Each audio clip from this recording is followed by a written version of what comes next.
Car's moving, car's moving. A man makes a split decision. Okay, he's bailing. All he hears are hooves. 20 feet to your left. January 16, 2019, DeLand, Florida. It's 1:30 a.m. when a sheriff's deputy makes a routine stop. The light over the license plate was out, so simple traffic stop. But as they run his plates, the driver takes off. He had all of these other violations. Once they were found out, he was clearly going to go to jail, so he books it. Car's moving, car's moving. Police immediately call in air reinforcements and deploy spike strips, which are used to stop cars by puncturing their tires. 51 got a stick hit. Going very slow. Police are able to stop the car with the spike strips, but then the man makes a split decision. He decides to get out on foot and make a run for it. Okay, he's bailing. It's the middle of the night, so probably he's thinking, they can't see me in the dark, right? He's running across a field. But their eye in the sky certainly can. And the infrared camera picks up on something else that has joined in to chase the suspect. I have to imagine how scared he is. All he hears are hooves behind him as he's running, and they are charging towards him. Oh, those are horses coming after me. The horses get dangerously close to him. Jumped over a fence. Horse just chased him down. Now, the suspect is cornered in a fenced field. And with police dogs sniffing him out, it's game over. 20 feet to your left, right now, right now. Right there. Let me see your hands. You got it fit. Hands up! Get your hands up! Hands up! When you're in a police chase and anytime you have to get on foot, you really should just give up. You guys got him? Yeah, they got him. Police arrest 36-year-old Dominic Maltzby and saddle him with charges of fleeing and attempting to elude, resisting without violence, and driving with a suspended license. He's sentenced to 20 months. Video of the horse takedown goes viral, and the horse, who is at the front of the pack, becomes a news darling. I want to introduce you to Shiloh, one of the heroes in this story. Shiloh's owner slept through all the excitement and tells reporters she had no idea it was her horse until she saw him on TV. It can't be my house, and I kept looking at her, and then I saw Shiloh in the front. I've heard of wild goose chases before, but I've never seen a wild horse chase that ends up solving a crime. And you've never seen an attack as horrifying as the one in this next viral video. Police responding to a chaotic series of events. A man armed with a pickaxe. And he picked up the axe again. This video is terrifying. May 22nd, 2023, Lake Forest, California. A porch camera captures a car speeding to a violent crash. Suspiciously, the driver runs off, leaving the car in a precarious position. The car crash in and of itself is pretty remarkable. I'm asking myself, how did this vehicle get on two wheels? A few blocks away, another porch camera captures the driver breaking into a house. Where is he trying to go? What happens next is terrifying. The man has found an axe, and he's wielding it at someone from inside the house. You can see him chasing him around the neighborhood. The police were getting a number of phone calls about a madman with a pickaxe. And the horror is just beginning. The guy goes back in the house. He's using this pickaxe to break down this door. You can hear someone behind it. What is he going to do with that pickaxe once he gets on the other side of that door? Inside the bedroom, a man can be heard screaming in fear. Imagine the paralyzing terror of someone trying to break into your room with an axe. You can see the axe progressively getting through the door more and more. And then...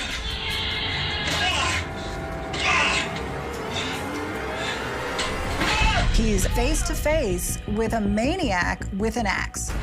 Is he planning to kill this person?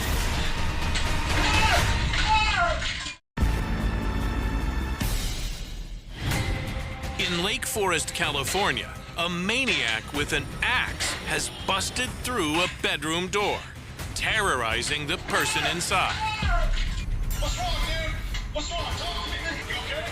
Just in time, he gets the upper hand. He finally overpowers his attacker. He gets the weapon out of his hands. But when police arrive, they mistake him for the suspect. It's not me. It wasn't me. Axeman takes advantage of the confusion and grabs his weapon back. He was lucky that the real assailant came forward, made it clear that he was the maniac. Terrified for his life, the victim runs back to his room. Police fire some beanbag rounds at him, but the man refuses to drop the axe. Instead, he retreats to the same room where his victim is hiding. Not knowing if the person's okay, it's scary. What is going on right now? Is it a struggle over the pickaxe? Police need to move quickly before this turns deadly. They storm in and arrest 32-year-old Tyler Graves. It turns out he's a tenant in this house, and he knows the man he was terrorizing. Officials believe he was under the influence. Graves is taken to a hospital for injuries he got when he crashed that car. Luckily, nobody else is hurt. This is literally like something out of a horror movie or a nightmare. Who's to say he wouldn't have gone home to home breaking in? Video of the axe terror quickly goes viral and tops national news. Going on the attack with a pickaxe. A man with an axe chopping away at a door. The tenant who was behind the door is too shaken to show his face, but tells reporters how he managed to wrestle the axe away. I noticed that he was starting to get tired, so I tried to look for a good point in time where he might want to take a little break from swinging the axe for a second, and when he did that, I just swung the door open. It isn't clear what set Graves off, but the man he first chased out of the house is his landlord. In news interviews, he says Graves had only been renting from him for 10 days. Calm down, please. What happened? What happened? You know, he never answered. He's going to kill me. Graves is charged with assault with a deadly weapon, exhibiting a deadly weapon, and resisting arrest. Talk about the tenant from hell. I don't think the idea that you would get a pickaxe-wielding tenant attacking your other tenants probably ever even entered his mind. Most criminals fear getting caught, but you won't believe the gotchas in these next viral videos. Hey, my goddamn door! Talk about a crazy story. Classic snatch and run. Once he sees the gun, Stop. Stop. Caught red-handed. Give it back. I didn't see it. Let's see. Porch pirates can be shockingly bold. In Virginia, a woman anxiously awaits an important delivery. This is a very expensive tablet for her husband. When the $1,600 gadget finally arrives, a man who says he's visiting the house walks up behind the delivery woman. But this is no friendly visit.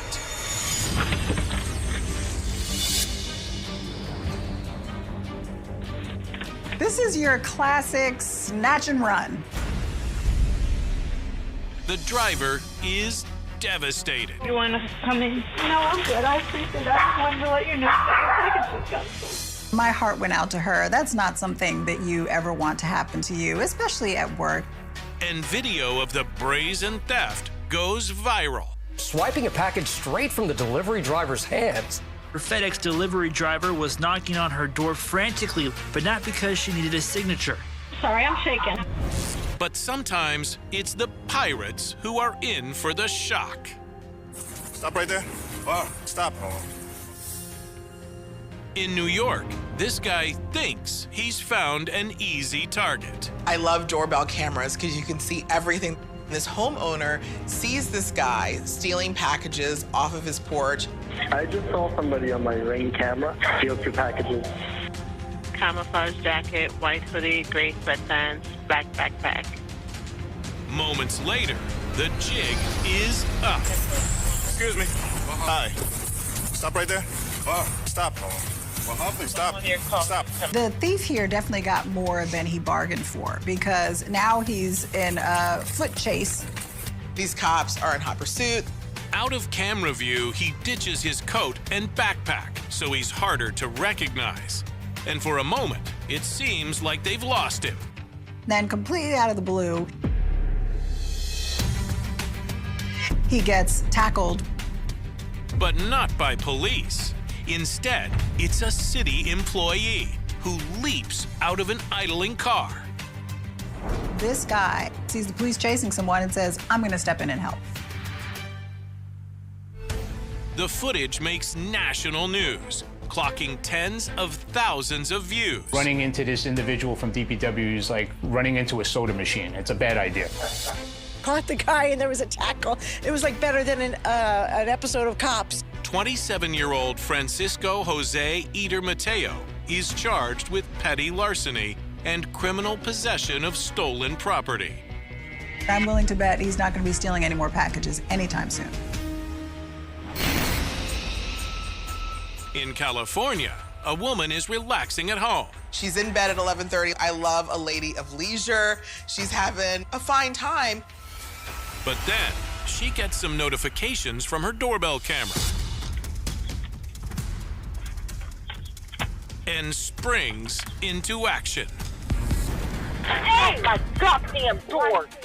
What I love the most is that she intentionally snuck up on the woman. She was very quiet about opening the door. She catches the thief off guard. Hey, my goddamn door! And she's like, I want to teach her a lesson. Give it back. I didn't get nothing. I didn't get nothing. You know, the woman is playing dumb. She's acting like, oh, I didn't do anything wrong. But everything's in front of my goddamn house. Do you hear me? I hear you. Get in front of my fucking house. The homeowner posts the video as a warning to others, and it's a viral hit. That porch pirate didn't take anything because Shira Booker made sure that she didn't get away. It was kind of one of those moments like, oh, you got the right one today. And sometimes you do have to get a little Rice Krispie and snap, crackle, and pop because people just need to know, like, you're not the one to mess with. In Washington, a frustrated homeowner comes home day after day to find packages missing. Sometimes he catches them in the act. Hey, you want to put that back? But not all of them. So he creates a homemade booby trap. Idiot.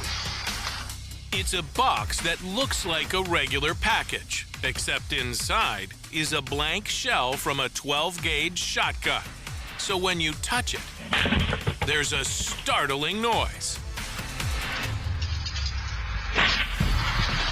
It's just a pop, no explosion.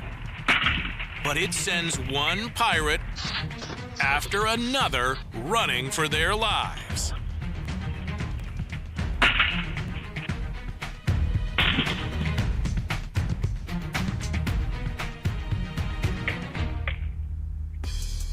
The novel anti-porch pirate invention makes the news. Fighting back. They're tired of people stealing their packages. He rigged a package that detonates when it's lifted. I want to come up with a solution that would deter and prevent. The gotcha videos rack up millions of views and Coming up, a porch pirate story with a lovable group of unlikely superheroes. This is an amazing story. Terrified. But wait, these aren't cops giving chase. I was just dead-eyeing them. They marched them back. January 5th, 2024, Fort Smith, Arkansas. It's a chilly winter day, and 5 high school seniors are relaxing at their favorite house. Noah's house is barely a block away from our school. After school, if we had nothing to do, we'd go over, chill out, play video games. They were like, Noah, I don't ever want to leave. The teens are in the middle of an intense video game when Noah's mother sees 2 boys outside behaving suspiciously. Out of the window, you could see them like kind of creep up. The boys are eyeing some packages on the front porch of a neighbor's house. You could see them snatch the packages and run off. And so she yelled to Larry, "Hey, I think those guys just stole packages." Larry looks at Noah. He's like, "Do you want to go chase after them?" Noah's like, "Yeah." Like the heroes in their favorite video games, the 5 friends run after the thieves. You know, teens get a bad rap for being rowdy and disrespectful. I love these kids. I love that they sprung into action. It could have been really important to someone's survival. Like if that was medicine for someone's dad or someone's grandpa, you could have potentially harmed them. It wasn't even like a decision-making process for any of us. It was just, bam, let's go. I leaped and soared down the steps in one go. As they chase them down the street, they can tell the young porch pirates are worried. Terrified. That's how they were terrified. And it's understandable because Larry is 6'1", Alex is 6'5", Jordan is 6'7". The young pirates try to conceal their stolen goods in a nearby apartment complex. They were hiding the packages because they knew we were coming.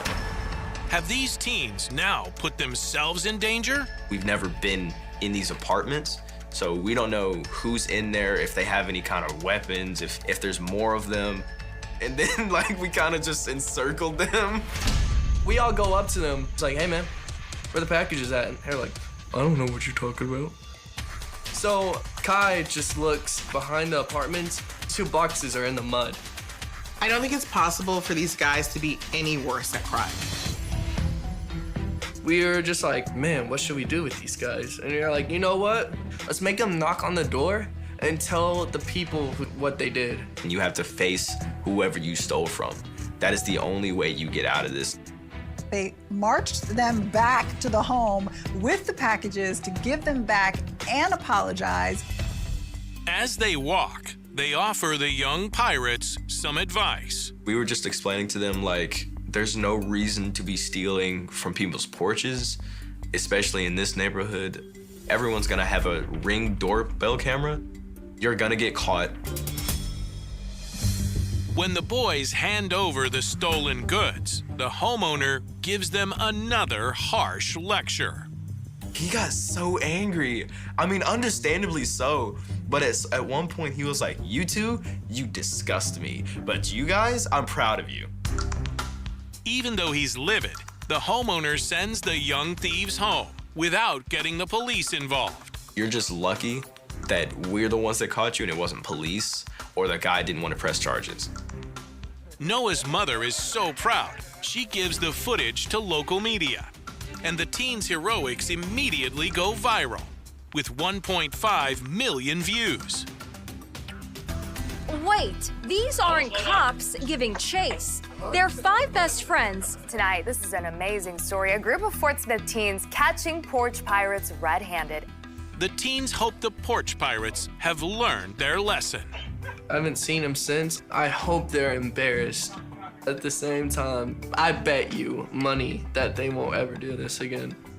Hopefully, it steers the thieves down a different path.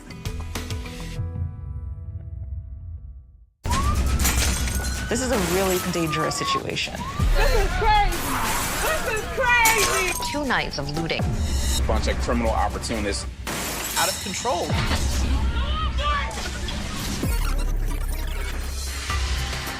September 26, 2023, Philadelphia, Pennsylvania. It happens as shops close for the day.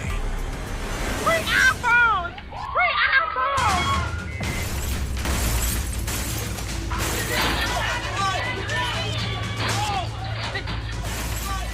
A large mob of looters, estimated to be as many as 100, smash their way into one store after another. The violence erupts only half an hour after a peaceful protest about the dismissal of charges against a police officer who fatally shot a man in a car. Dozens of residents and activists take to the streets of Center City. A range of emotions, as you can imagine: anger, there's sadness. Police insist the rampant looting is not connected to the protest. This had nothing to do with the protest. What we had tonight was a bunch of criminal opportunists take advantage of a situation and make an attempt to destroy our city. Whatever is behind it, it's clear that the looters are disenchanted. There's this anger at the system, this anger at society, and people are acting out as a result. Police lock down as many streets as they can, but the looters keep spreading. There is possibly a caravan of a number of different vehicles that were going from location to location. One of the key instigators for the looting is a 21-year-old social media influencer named Meatball. Everybody must eat! Yes! Meatball's real name is Deja Blackwell, and she has thousands of followers. When we don't get no justice in our city! She uses her live stream to encourage the looters. Where we going next? Where we going next? Live streaming the looting, amassing thousands more followers, and broadcasting what stores and which locations to loot. Thousands of people were watching the live stream. It just started and we ain't finished. How many of them could have just come down and joined this mob? It becomes somewhat contagious. So they may be thinking, if they can get away with it, I can too. And they're more likely to commit crimes in a group versus on their own. And as the mob of looters grows, police are severely outnumbered. Who could control that size of a crowd? The chaos dominates the news, and the videos quickly go viral. Here along Cotman Avenue at Roosevelt Mall, they tore this store apart. The night of looting in the city of Philadelphia continued into the early morning hours. The mayhem continues for 2 days before police finally contain the looting. Patrols will remain in place tonight and through the weekend in Philadelphia after 2 nights of looting in the city left stores ransacked and windows shattered. In the days that follow, police make dozens of arrests. A total of 72 people are charged, including the live streamer Deja Blackwell. Police say that by using her social media to encourage the looting, Deja is directly responsible for destruction and theft. She faces a long list of charges, including riot and disorderly conduct. Most of the others arrested face charges of burglary. Experts say the long-term impact of mass looting hits everyone. A lot of people think it's a victimless crime, but it's so not. Because these retailers, they have to now get security and there's more overhead. It all trickles down to the consumer. This increases our prices for stuff. It's gonna hurt the employees and the workers who need jobs in the force. Free iPhones! Free iPhones! In this next shocking video, Get out of the car! a woman hurts herself with her defiant attitude. Get out of the car! She's facing felony charges.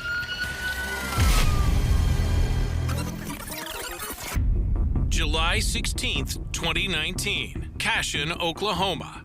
It's a hot summer day when an officer spots a truck with a broken taillight. So what's going on with your truck? It's been hit. This video starts out pretty calm. It's broad daylight, middle of the day. An elderly woman is pulled over for something very minor. This looks like it's gonna be a routine traffic stop. How long ago has it been like that? Probably about 6 months. Having a taillight out for that long is both dangerous and illegal. The officer said, you had plenty of time to get this addressed, so now you're gonna get a ticket for it.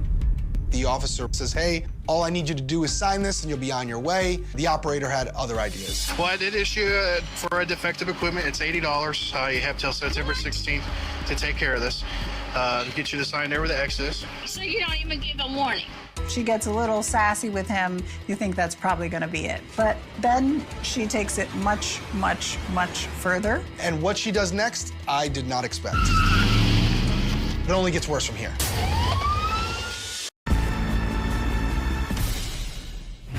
Cashin, Oklahoma. A woman who has been pulled over for a broken taillight is refusing to cooperate with the officer. I'm issuing you a citation. Sign there, please. Well, I don't want to sign it because I don't want to do $80. You don't want to sign it? The officer is in no mood for obstinate defiance. I can fix it. All right. That's all you want. Go ahead, step out of the car. Twice. Because you're under arrest. You know, there's a saying, F around and find out. This woman effed around and she found out. You can't negotiate with the police. You can't tell them what you will and will not do. They give commands and you follow them. That's how this works. Step out of the vehicle. Step out. This woman's combative from the beginning. Step out. I'm giving you a lawful order. Step out. You be fair with me and I'll be fair with you. Step out. No. You're under arrest. No, I'm not. To put it simply, this woman is a jerk. She is bullheaded, she is dismissive, and she has no respect for authority.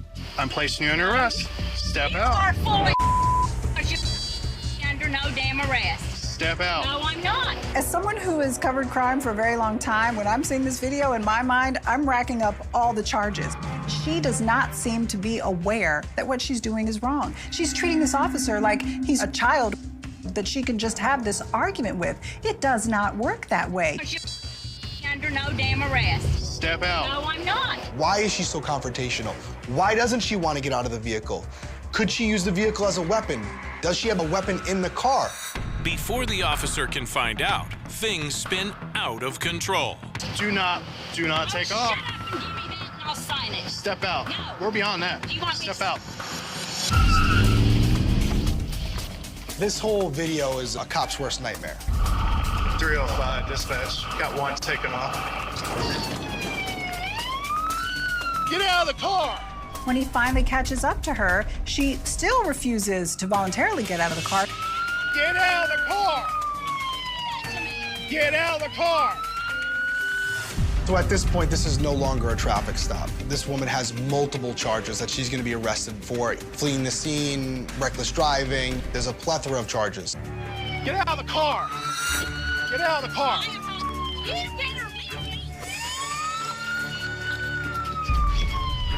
Put your hands behind your... He tries to escort her to the ground. She's fighting the whole way. Put your hands behind your back! You can clearly see from the video, she is not going to put her hands behind her back.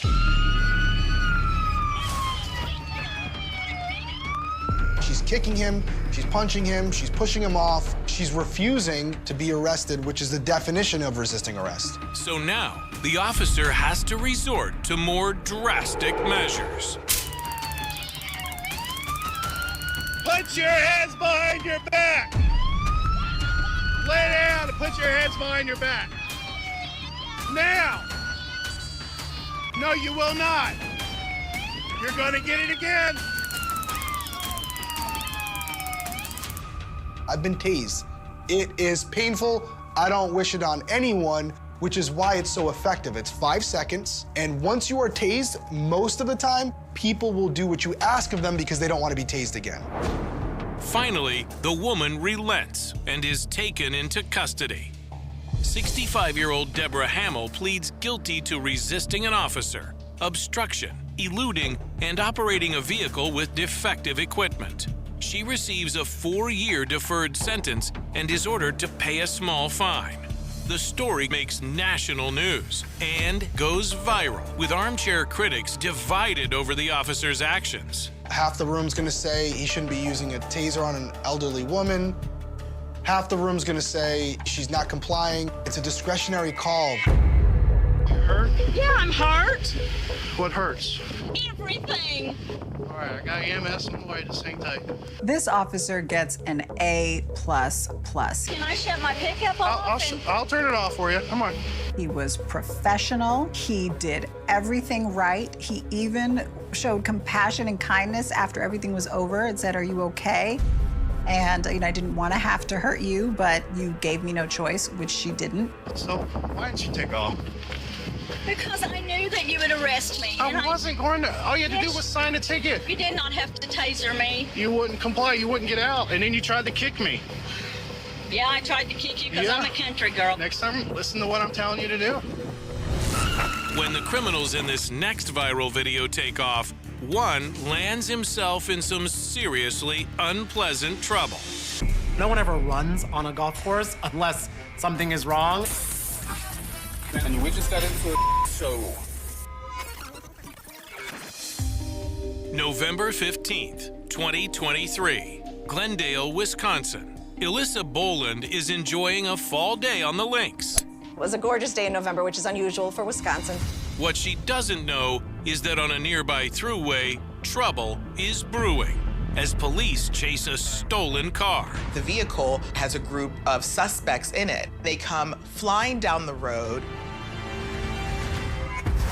The speed at which they were going was so extreme. Watching all the drivers having to duck and get out of the way, I'm sure their hearts are racing. But then the chase comes to a sudden and dramatic end.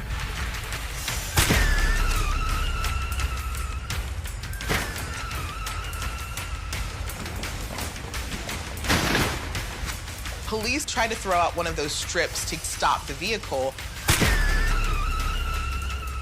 The driver tries to get around it, ends up losing control of the vehicle. The crash is so violent, it is heard clearly on the nearby golf course. I just looked at my friend and said, gosh, I hope everyone's okay. That sounded pretty bad. Even though the SUV crashes into a concrete barrier, 4 suspects jump out and keep running. The entire group bolts. But a golf course offers few places for a person to hide.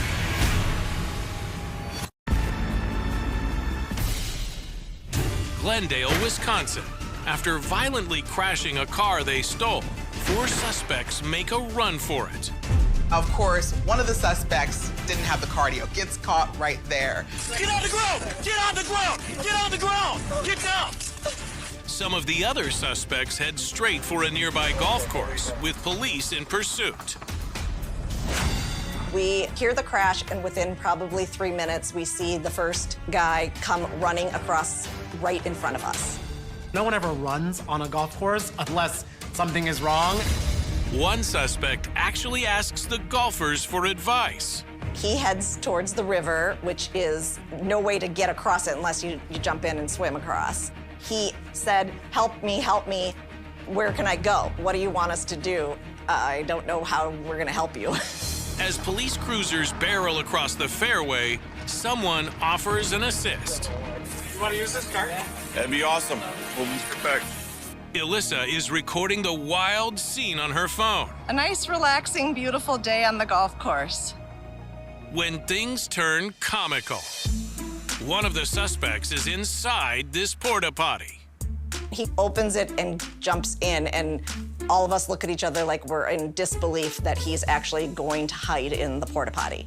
He probably thinks like, oh, I'm just gonna pretend that I was playing golf and I needed to use the bathroom. Nobody will suspect a thing. That's when Elissa's friend takes matters into his own hands. He went around in front of the porta potty and tipped it over in literally a matter of seconds. He heard a bunch of sloshing, and he said to the guy, good luck, man, and walked away. In this moment, I'm assuming the criminal realizes that he is literally out of luck. The cops are not amused.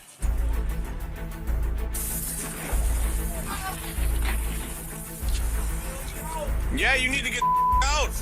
Crawl out, dude. Don't do anything stupid. Get on the ground. Get on the ground.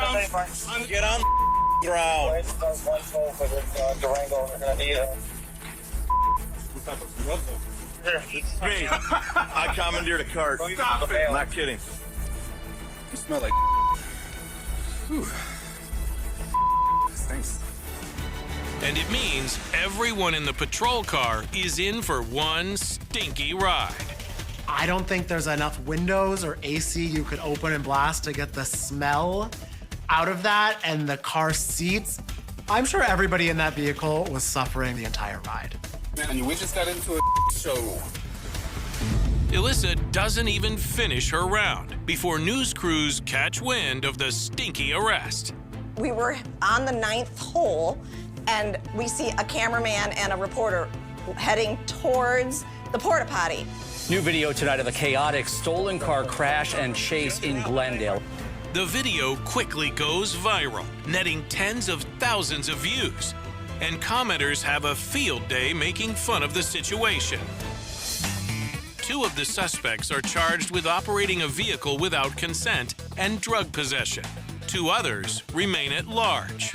And for Alyssa, it's a day on the links that will never be matched. This is a once-in-a-lifetime thing.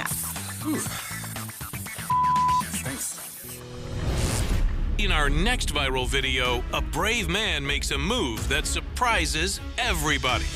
Gun! Gun! Gun! Gun! Officers were coming towards him. A very dangerous individual. This man is a hero. Get on the ground!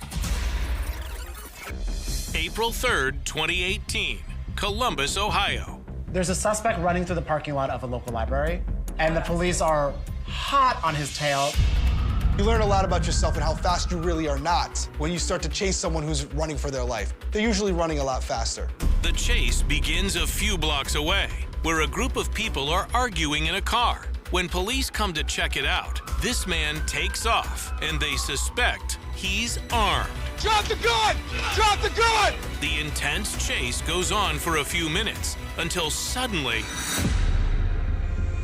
You see this older man kind of just walking outside of a library, and then all of a sudden, a foot chase just runs into him. it turns out the collision was no accident. This older man is the suavest man in history. Just simply puts his foot out. He doesn't know if this man is armed, why he's running. He doesn't know any of the backstory, but he knows he has to get involved to help. I saw who you guys were chasing, and I could see that he was holding something in his waistband while he was running from you guys, but he had a pretty good lead on your closest officer. Was coming my way, so I got in his way to slow him down. And there, the criminal went flying. On the ground! Drop the gun! Now, the police, who might have lost this guy if it weren't for that clever trip, close in.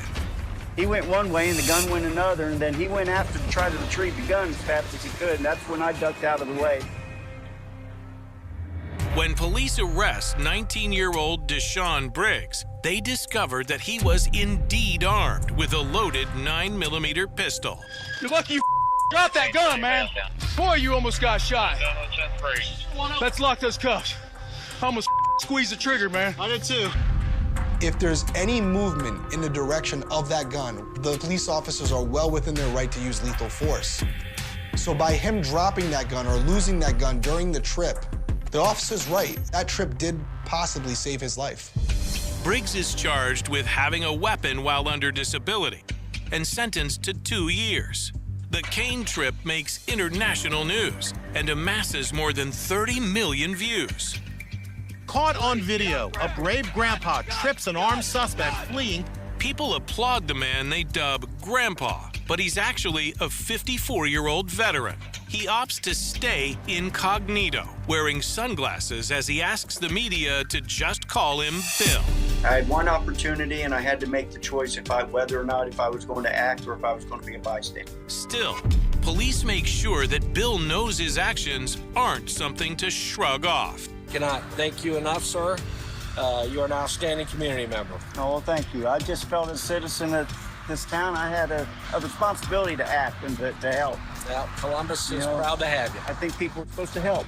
Well, I would say that this guy's not only a hero, but potentially a lifesaver, not only of the officers, but the suspect. On the ground! Drop the gun!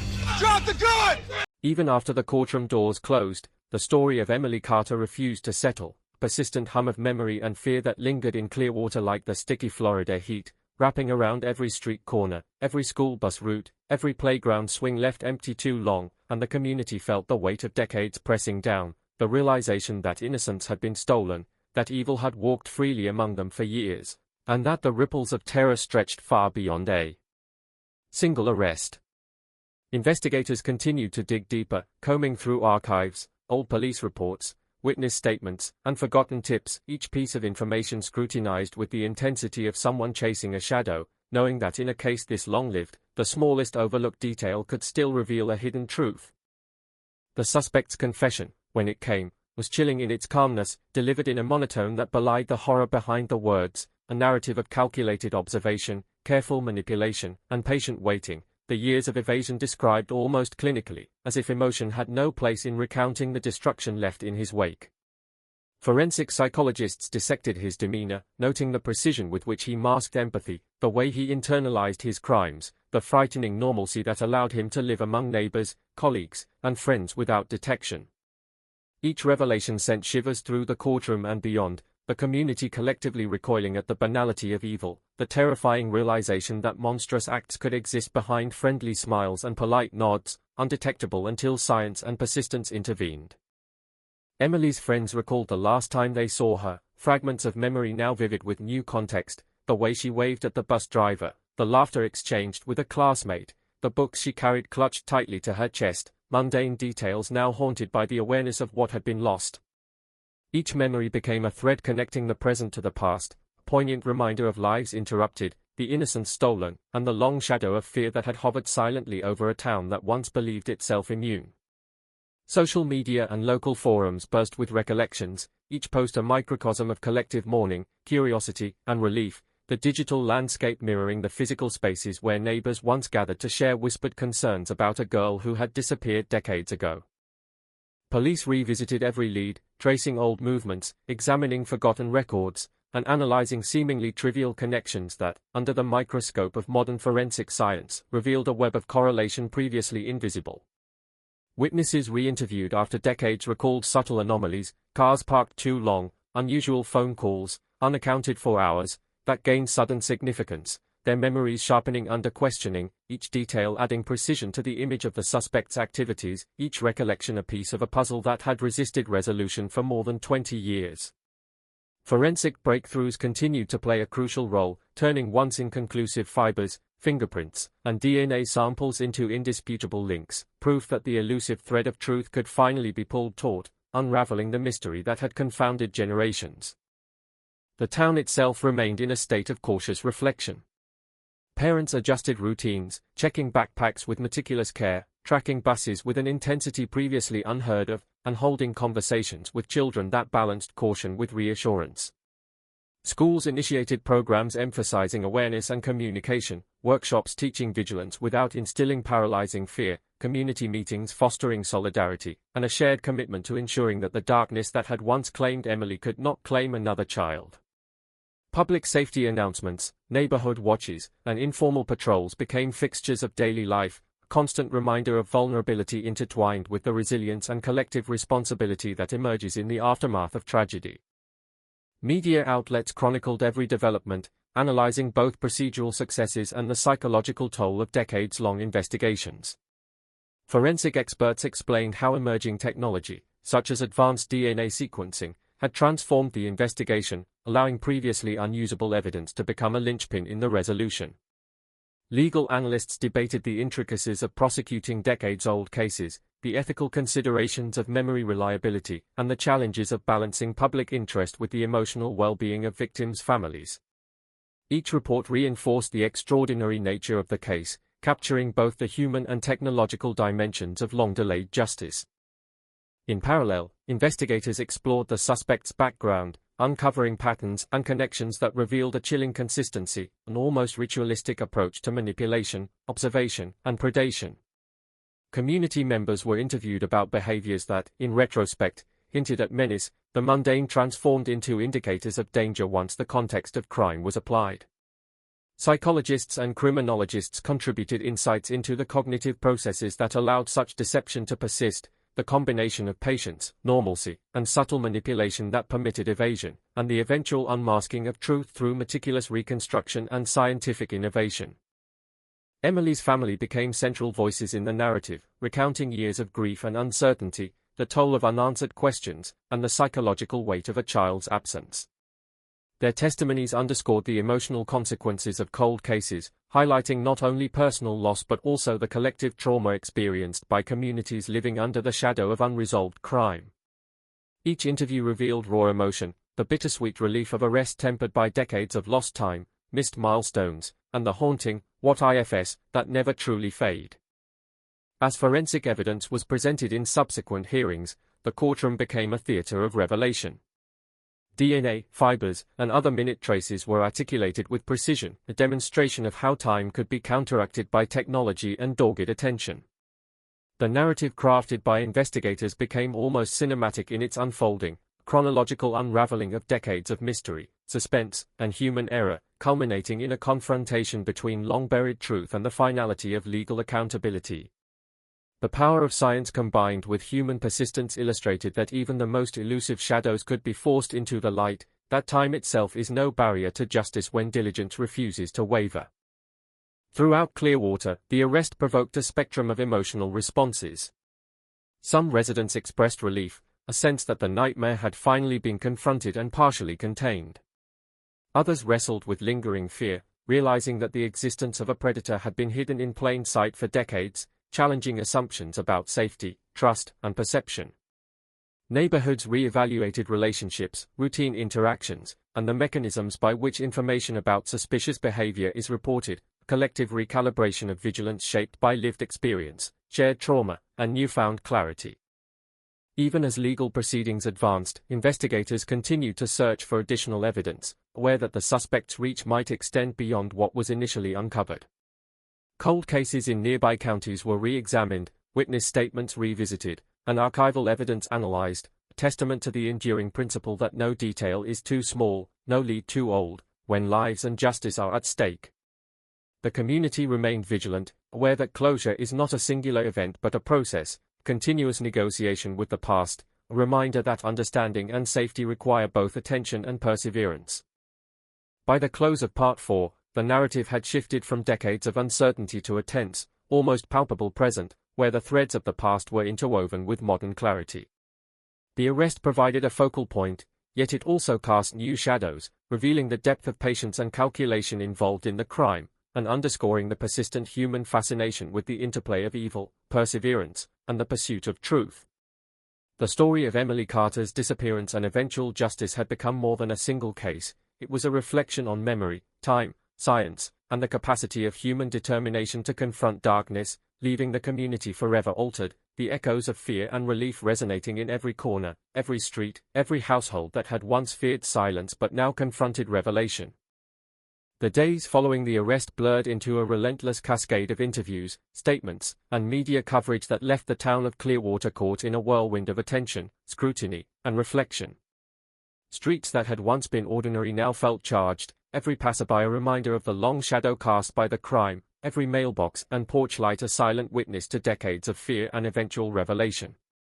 Investigators worked tirelessly, retracing movements, cross-referencing alibis, and reviewing decades-old evidence with new eyes, the meticulous process revealing the care, precision, and patience with which the suspect had eluded capture for so long. It was a sobering exercise in human behavior and criminal cunning, a study in the power of observation, concealment, and the quiet exploitation of trust and familiarity. Emily's belongings, long tucked away in storage, were brought forward for examination, each item telling its own story. Her school books, once filled with notes and doodles, now became silent witnesses, the scuff marks on her shoes, the worn edges of her backpack, and the faint scent of her favorite perfume, all fragments of a life interrupted, all clues that contributed to the narrative painstakingly reconstructed by investigators. Family members revisited these items with a mixture of sorrow, nostalgia, and relief, the tactile reminders of what had been lost now intertwined with the reality of justice at last. The emotional weight of such objects was immeasurable, each one a tangible link to a past that refused to be forgotten, a reminder that memory and evidence coexist in ways both delicate and profound. Inside the police department, the investigation continued at a fevered pace. Detectives pored over case files that had lain dormant for decades, noting patterns, anomalies, and details that had once seemed inconsequential but now held undeniable significance. Analysts applied advanced forensic techniques to evidence that had been collected in the early 1990s, re-examining fingerprints, fibers, and DNA samples, the technology bridging the gap between past and present, turning uncertainty into clarity, ambiguity into proof.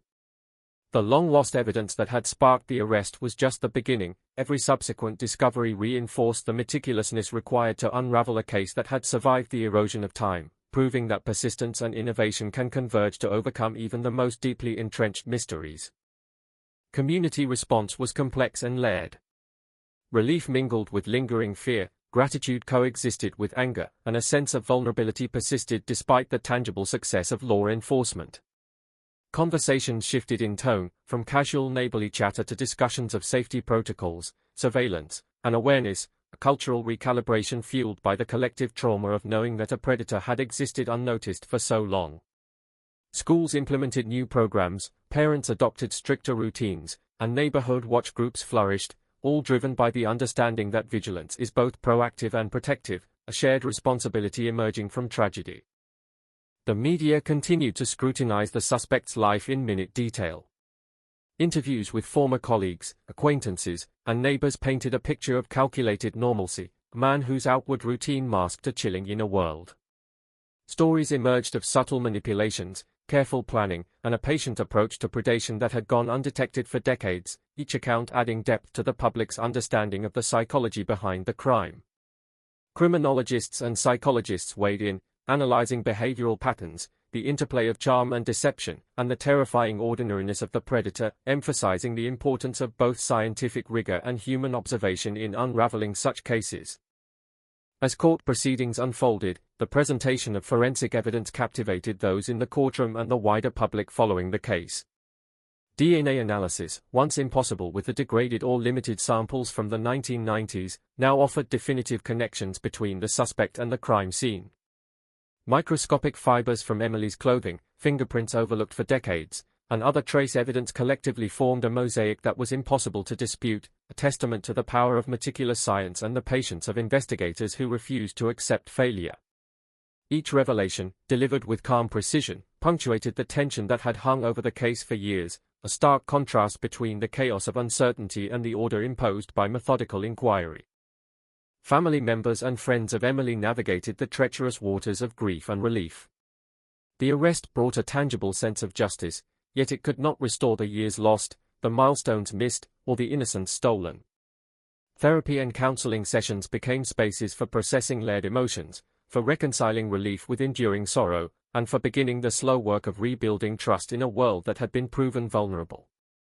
The emotional toll of long-term uncertainty was profound, leaving invisible scars that required careful attention, understanding, and support, underscoring that the resolution of a case is not merely legal but deeply human.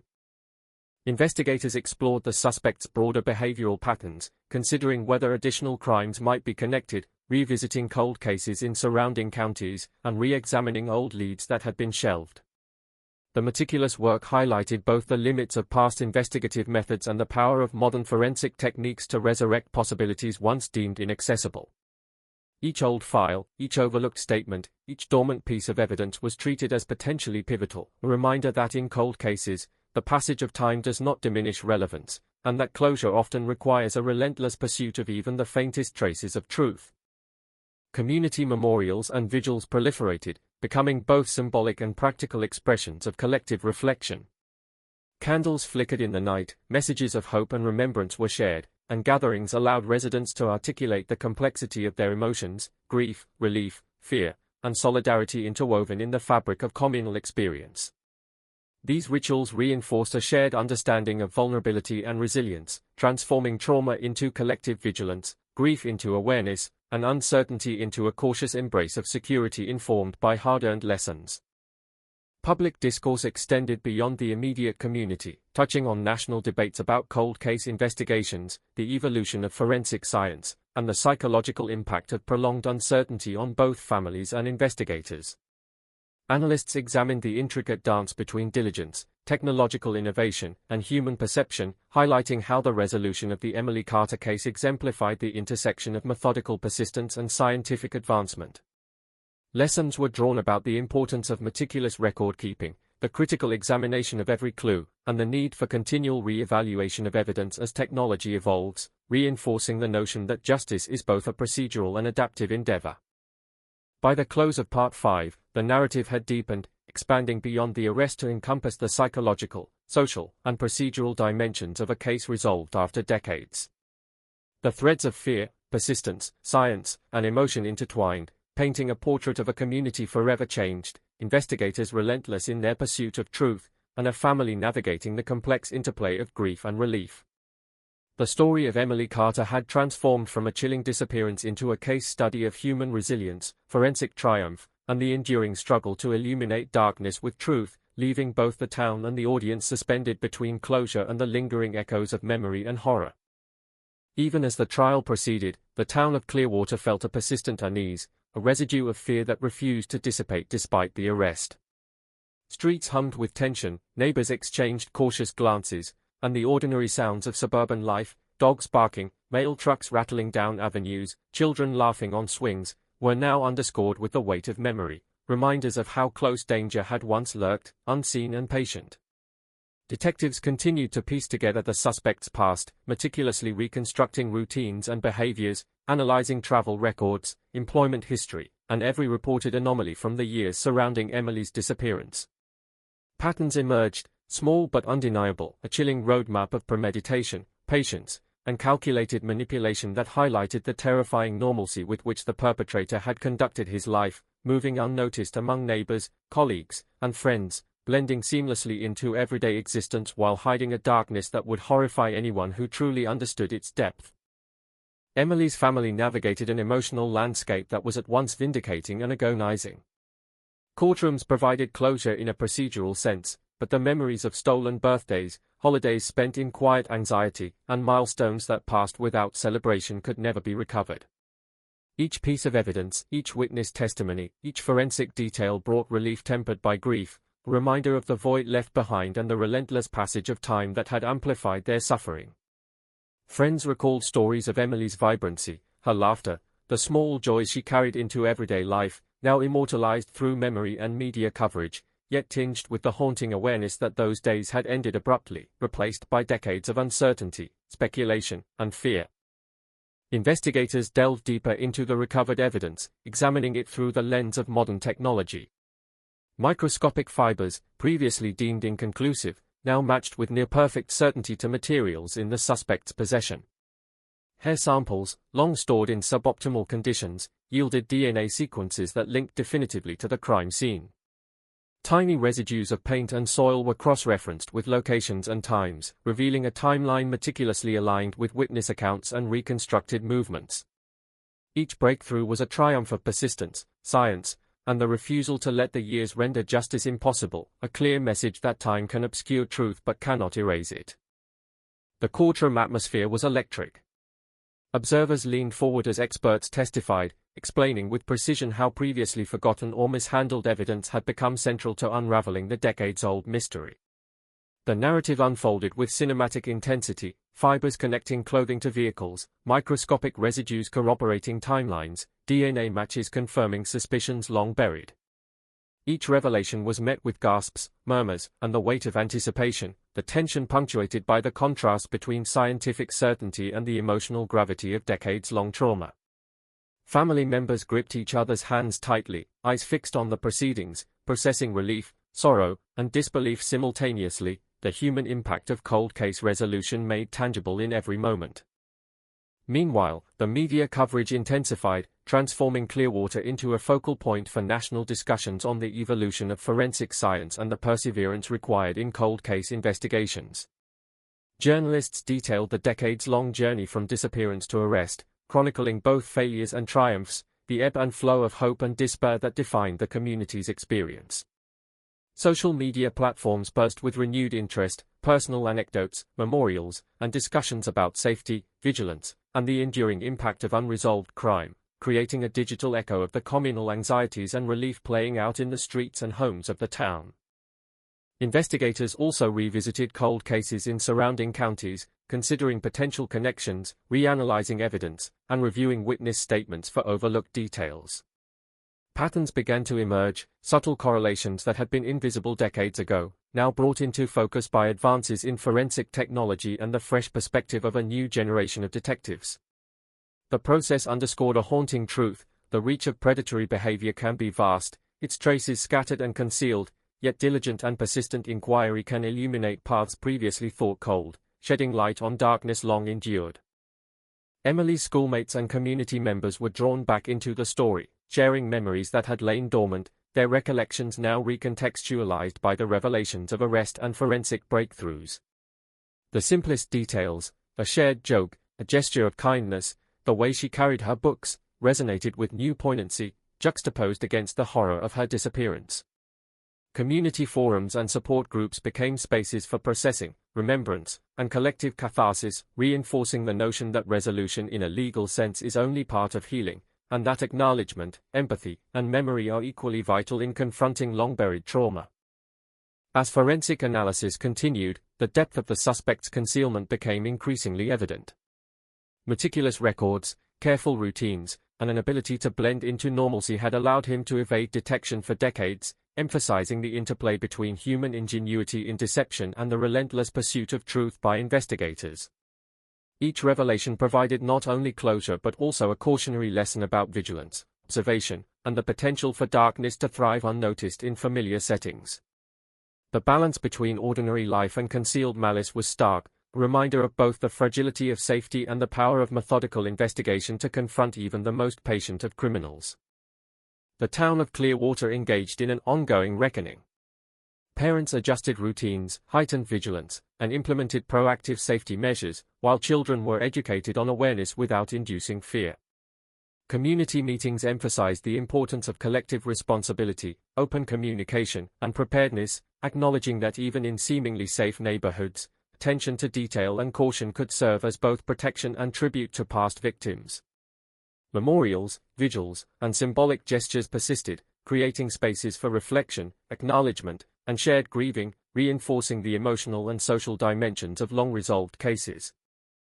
By the end of Part 6, the story had shifted from procedural resolution to a broader exploration of human behavior, communal response, and psychological impact.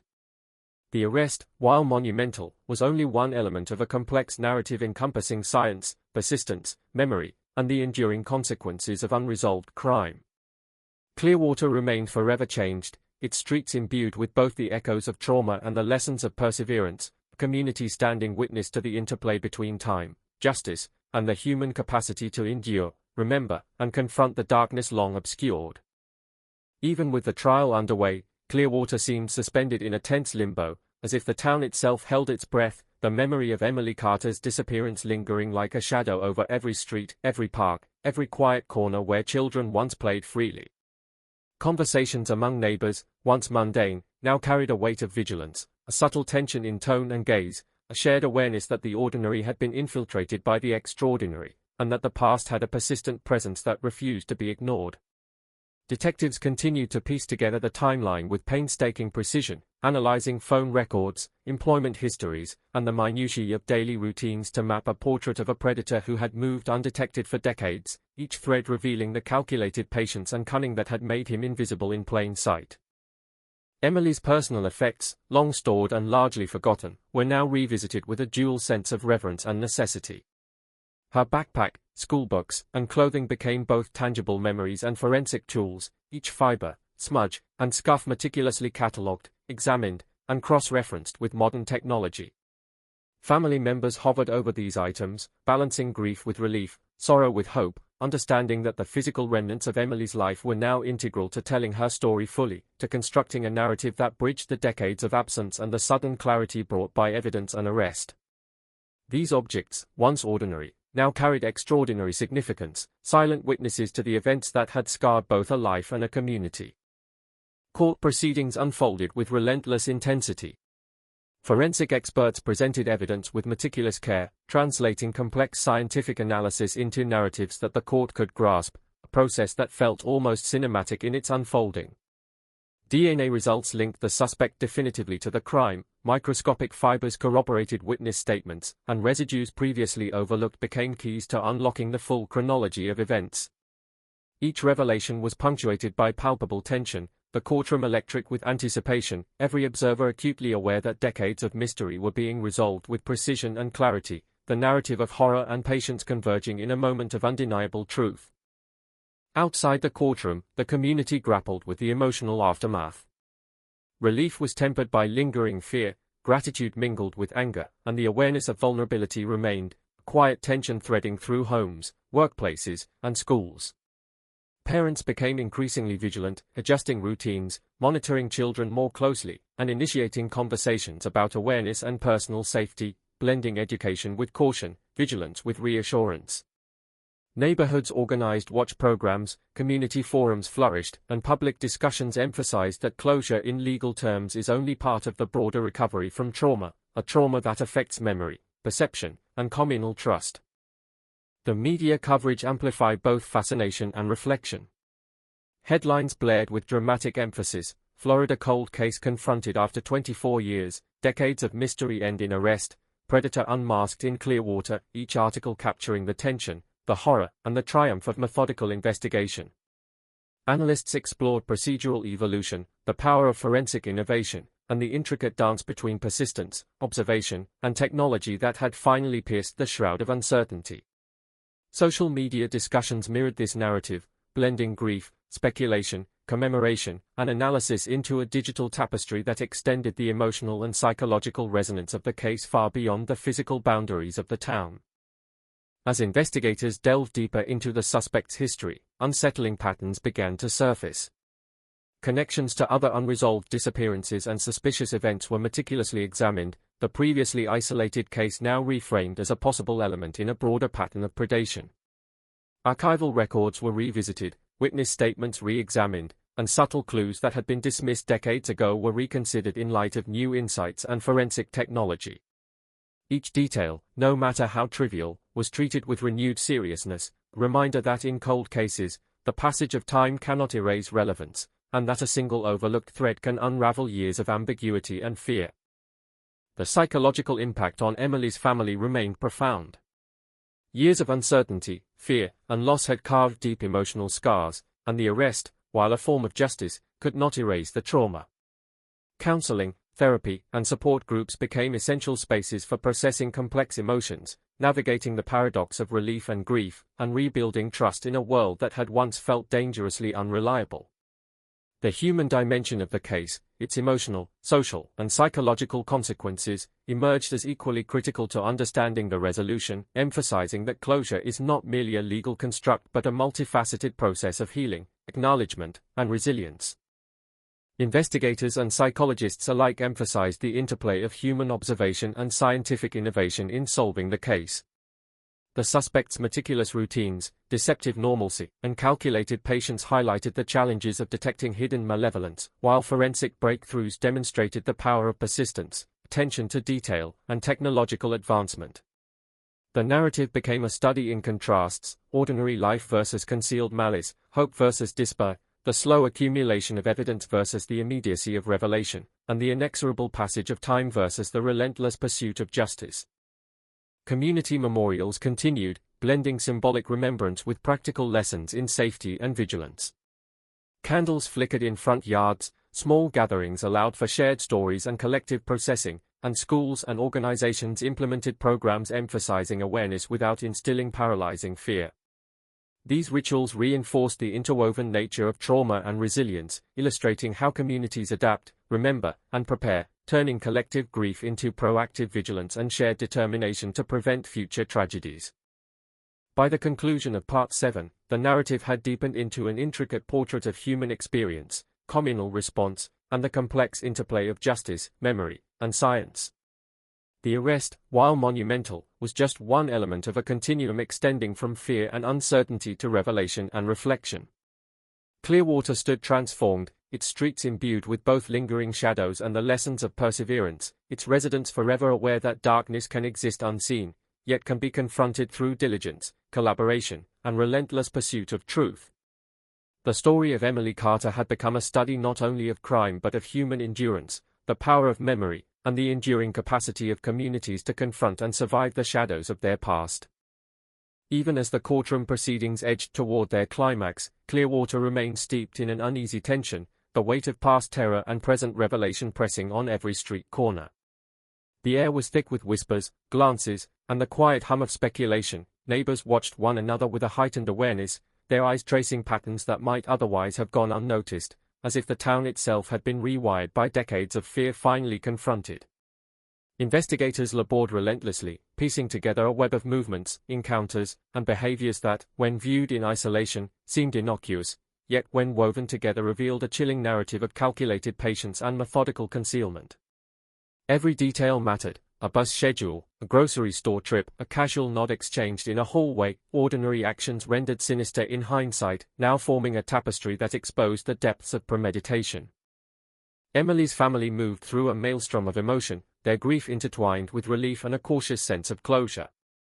Courtroom testimonies of forensic experts detailed how DNA fragments, fibers, and microscopic residues, once considered negligible, had become the linchpins of justice. Each presentation of evidence was punctuated by gasps, moments of stunned silence, the tension building in almost cinematic fashion, as if the decades of uncertainty were being played out in real time before a captivated audience.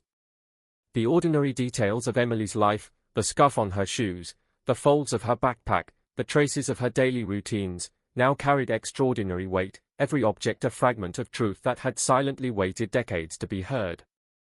Outside the courtroom, the town grappled with the psychological aftermath. Children walked home under the watchful eyes of parents, streets were patrolled with renewed diligence, and community forums buzzed with a mix of relief, fear, and fascination. Schools implemented programs on awareness and vigilance, blending education with reassurance, while parents engaged in conversations that had been unimaginable before, discussing safety, observation, and trust with a level of intensity born of trauma. Every act, every protocol, every conversation carried echoes of the past, a collective acknowledgement that the darkness once hiding in plain sight had forever changed the fabric of daily life. Media coverage surged, amplifying both fascination and reflection. National news outlets splashed bold headlines: Florida cold case resolved after 24 years, predator unmasked in Clearwater, community stunned by arrest decades later, each one dramatizing the arc from disappearance to revelation, highlighting the power of forensic science and the persistence of human determination.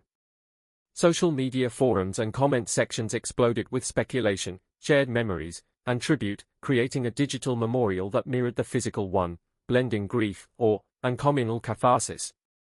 The public became participants in the ongoing narrative, witnesses not only to the resolution of a case but to the broader implications of time, justice, and human resilience.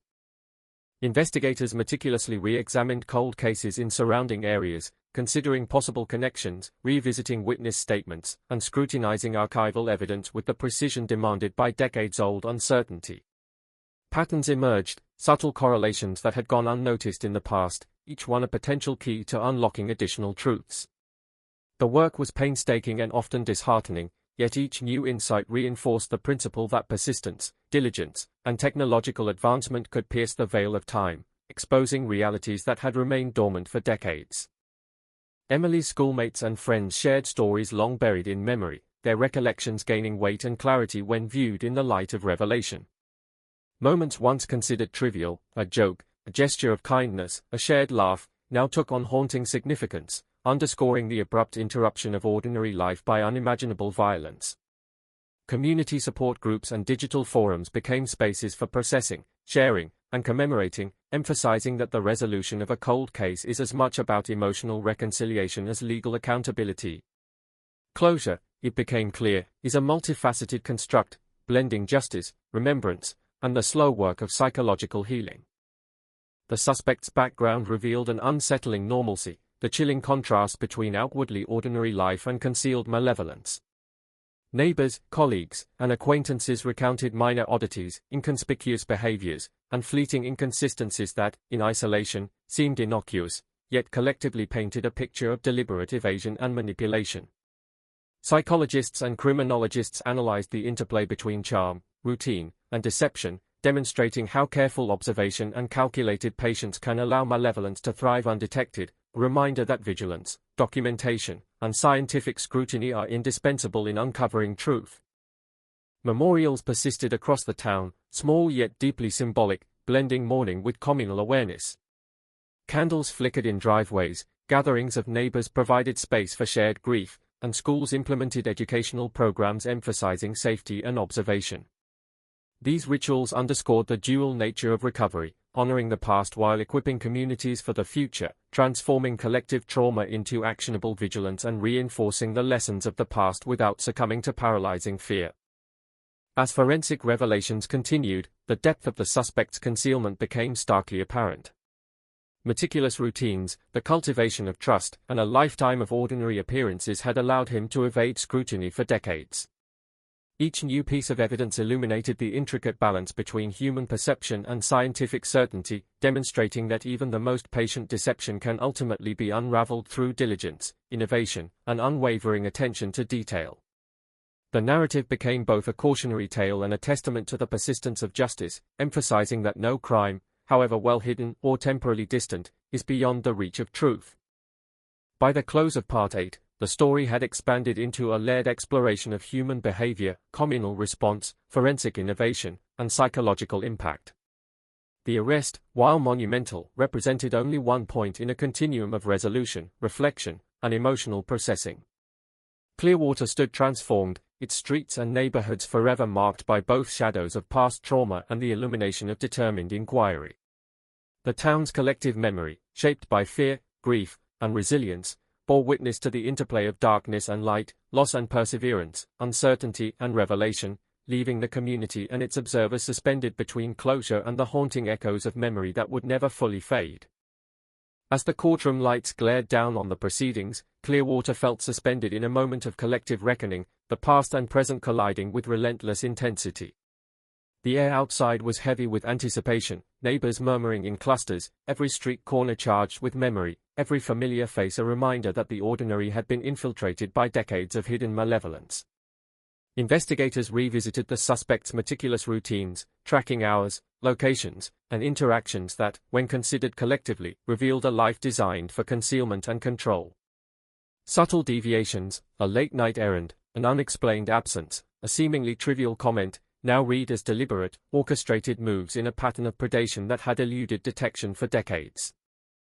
Emily's personal effects were once again at the forefront, each item a silent witness to the life that had been stolen. Her textbooks, backpack, and clothing, preserved over the years, were examined under the sharp clarity of modern forensic analysis. Fibers, DNA traces, and minute residues, once dismissed or overlooked, now formed the backbone of a narrative that had been decades in the making. Her family lingered over these items, feeling the weight of both memory and justice, the tangible connections to a daughter long absent mingling with the relief of finally seeing the truth emerge. Every page, every scuff, every fold carried testimony, revealing the painstaking care of investigators and the persistent echo of loss that had shaped a community for 24 years. In the courtroom, tension hung like a dense fog. Forensic experts articulated complex analyses with precision, describing DNA matches, fiber correlations, and chemical residues that linked the suspect unambiguously to Emily's disappearance. Each revelation rippled through the room, punctuated by moments of stunned silence, gasps, and the soft shuffle of papers. The legal narrative unfolded with a rhythm that mirrored the suspense of the original crime, decades of uncertainty distilled into evidentiary clarity, the weight of persistence, science, and human observation converging to illuminate truths long obscured. The town outside processed the news in fragmented waves of emotion. Relief mingled with lingering fear, gratitude with anger, and a subtle tension threaded every interaction. Parents watched children with renewed vigilance, neighbors conversed in cautious tones, and the collective consciousness of Clearwater had shifted permanently, tuned to the possibility of unseen threats while simultaneously celebrating the triumph of justice. Schools reinforced safety protocols, workshops on situational awareness flourished, and community groups convened to process shared grief and collectively navigate the new reality of understanding that danger had once existed undetected within their midst. Media coverage amplified the psychological intensity, transforming the case into a national point of fascination. Headlines screamed, "Florida cold case ends in arrest after 24 years, community stunned by unraveling of long-standing mystery, persistence and science expose decades-old crime." Analysts dissected the procedural history, the evolution of forensic technology, and the human elements that had both hindered and facilitated justice. Social media forums erupted with speculation, personal recollections, and memorials, a digital echo of the community's emotional and psychological journey, blending grief, curiosity, and reverence into a shared narrative that extended far beyond Clearwater's borders. Investigators turned their attention to the broader implications, re-examining unresolved cases in neighboring counties and scrutinizing patterns that might indicate further connections. Archival reports were reopened, witness statements revisited, and overlooked evidence reanalyzed with the tools of modern forensic science.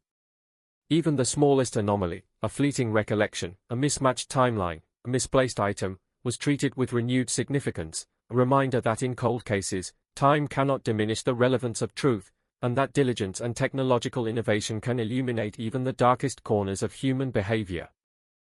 Friends and schoolmates of Emily contributed poignant recollections, their stories imbued with new resonance under the lens of revelation. Innocent interactions, shared laughter, small gestures, casual conversations, became laden with emotional significance, reminders of a life interrupted and a community transformed.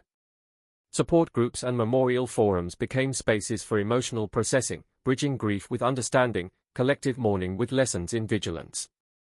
Closure, they realized, was not solely a matter of legal resolution but an intricate process involving remembrance, acknowledgement, and the slow rebuilding of trust in a world proven vulnerable. The suspect's calculated normalcy became increasingly evident as more details emerged. Colleagues, neighbors, and acquaintances recalled minor inconsistencies, fleeting oddities, and subtle manipulations that, in isolation, seemed ordinary but collectively painted a portrait of deliberate concealment. Criminologists analyzed the interplay of deception, routine, and charm, highlighting the terrifying efficiency with which evil can operate under the guise of normality. The case served as both a cautionary tale and a testament to the necessity of persistent vigilance, thorough observation, and the critical integration of forensic science with human insight. Memorials and public tributes continued, balancing grief with reflection, remembrance with proactive safety initiatives. Candles flickered in front yards, community gatherings provided a forum for shared stories, and educational programs emphasized awareness without fostering paralyzing fear. These rituals reinforced the dual imperative of honoring the past and safeguarding the future, turning collective trauma into actionable vigilance and a communal commitment to preventing similar tragedies. As forensic examinations deepened, the scope of the suspect's concealment became more apparent. Years of routine, trust-building, and subtle manipulation had enabled him to evade scrutiny, highlighting the delicate interplay between ordinary behavior and hidden intent. Each revelation reinforced the lesson that patience, calculation, and deception can conceal the darkest acts, yet diligence, technology, and unwavering pursuit of truth can ultimately overcome even the most entrenched concealment. The narrative became simultaneously a cautionary tale and an exemplar of investigative persistence, illustrating that justice, no matter how delayed, is achievable when human determination and scientific rigor converge. By the conclusion of Part 9, the narrative had evolved into a multi-layered exploration of crime, memory, communal impact, and the enduring power of justice. Clearwater stood forever altered, its streets, schools, and homes marked by both the shadows of past terror and the illumination of methodical inquiry. The story of Emily Carter had transcended the singular crime, becoming a study in human resilience, forensic innovation, and the ongoing interplay between darkness, vigilance, and the relentless pursuit of truth. The town's collective memory, forever shaped by fear, grief, and perseverance, bore witness to both the fragility and strength of human experience, suspended between closure and the haunting echoes of a past that refuses to be forgotten. As the trial reached its critical phase, Clearwater seemed to breathe as one, the collective pulse of a town held captive by decades of unanswered questions now quickened with anticipation. Streets felt both familiar and unfamiliar, ordinary routines punctuated by the awareness of history repeating itself, of vigilance tempered by fear, and of memories sharpened by revelation. Investigators meticulously reconstructed the suspect's timeline, piecing together minutiae, errands, commuting patterns, casual social interactions, each detail reframed in the cold light of forensic scrutiny. A grocery run at midnight, a forgotten phone call, a neighborly smile, all previously mundane acts now revealed the careful choreography of a predator's hidden life, a life that had remained undetected for 24 years. Emily's possessions became more than relics, they were fragments of narrative, each carrying silent testimony. Her textbooks, worn edges frayed from use, her backpack, marked by years of school life, and even the faint scent lingering on her clothes now served as evidence, each item meticulously catalogued and analyzed. Family members handled them with reverence, the tactile connection bridging decades of absence, a bridge between memory and truth. Every scuff, every page, every fiber told a story that investigators painstakingly reconstructed, weaving a timeline of horror, patience, and ultimate revelation. The emotional resonance of these items was profound, a tangible reminder that justice is never just procedural, it is deeply human, interwoven with grief, relief, and the long shadow of loss. Inside the courtroom, tension escalated to near unbearable levels. Forensic experts, armed with the precision of modern science, delivered testimony that illuminated the past with astonishing clarity. DNA matches confirmed the suspect's presence at critical locations, fibers linked personal items to the perpetrator, and trace residues corroborated decades-old witness accounts. Each detail punctuated the suspense, creating a rhythm of revelation that mirrored the terror and uncertainty of the original disappearance. Gasps echoed in the room, a silence heavy with recognition settled over the audience, and the emotional gravity of 2 decades of unanswered questions weighed palpably on all present. Outside, the community wrestled with the emotional complexity of resolution. Relief coexisted with residual fear, gratitude with lingering anger, and the awareness of vulnerability persisted despite the undeniable triumph of law enforcement. Parents adjusted routines, monitored children with new intensity, and engaged in conversations about situational awareness that had once been unimaginable. Schools and community centers offered programs emphasizing safety and vigilance, reinforcing the lessons hard-earned through trauma and investigation, blending education with caution in ways that honored both memory and future protection. Media coverage amplified the intensity, presenting the case as both a local tragedy and a national story of forensic triumph. Headlines screamed, "Florida cold case cracked after 24 years, predator finally unmasked in Clearwater, decades of mystery end with arrest." Analysts dissected the investigative process, highlighting the evolution of forensic science, the critical role of persistent investigation, and the extraordinary patience required to bring closure to such long-standing cases. Social media became a sprawling forum of discussion, commemoration, speculation, and shared grief, extending the emotional resonance far beyond Clearwater, connecting audiences across the country to the human dimensions of the crime. Investigators did not stop at one case. Surrounding cold cases were re-examined, patterns scrutinized, and witness statements revisited in light of new information. Even minor anomalies, a misplaced timeline, a fleeting memory, an unreported observation, were reconsidered, each a potential key to unlocking further truth. The process underscored a haunting reality: time does not erase culpability, and diligence combined with technological innovation can illuminate shadows that once seemed impenetrable. Each discovery, each clarification, reinforced the importance of persistence, methodical work, and the refusal to accept the limitations imposed by the passing years. Friends and schoolmates of Emily contributed recollections that gained new significance in the context of resolution. Laughter shared on playgrounds, gestures of kindness, and the casual familiarity of youth were now laden with emotional depth, a reminder of innocence interrupted and lives irrevocably changed. Community support groups and memorial forums provided spaces to process grief, honor memory, and translate sorrow into actionable awareness. Closure, it became evident, was as much about psychological reconciliation as legal accountability, a process of remembering, understanding, and cautiously reclaiming a sense of safety in a world previously marked by uncertainty. The suspect's calculated normalcy became increasingly evident as investigators unveiled the full scope of his life. Neighbors, colleagues, and acquaintances recalled minor inconsistencies, odd behaviors, and fleeting manipulations that, in isolation, had seemed trivial but, collectively, revealed a life meticulously orchestrated to conceal malevolence. Criminologists emphasized the duality of charm and deception, the terrifying efficiency of hiding in plain sight, and the critical necessity of vigilance, observation, and scientific rigor in uncovering truths that time alone cannot obscure. Memorials, both formal and informal, continue to offer the community avenues for reflection, grief, and proactive engagement. Flickering candles, organized gatherings, and school initiatives underscored the dual objectives of honoring the past and safeguarding the future. Trauma was transformed into collective awareness, grief into communal vigilance, and remembrance into lessons for resilience, embedding the emotional and ethical imperatives of the case into the town's social fabric. As forensic analysis delved deeper, the extent of the suspect's concealment became chillingly clear. Years of trust building, careful routine, and subtle evasion allowed him to remain undetected, highlighting the fragile interplay between ordinary appearances and hidden intent. Every revelation reinforced the lesson that even the most patient and methodical deception can ultimately be unraveled through the convergence of persistence, technology, and meticulous human inquiry. The narrative became both a cautionary tale and a testament to the power of determined investigation, emphasizing that justice, though delayed, remains attainable when diligence and science work in concert. By the conclusion of Part 10, the story had deepened into a complex tapestry of crime, memory, community, and justice. Clearwater had been irrevocably changed, its streets, homes, and schools infused with both the shadows of past terror and the illumination of painstaking inquiry. Emily Carter's disappearance and eventual resolution had transcended a singular crime, becoming a study in human endurance, forensic innovation, and the relentless pursuit of truth.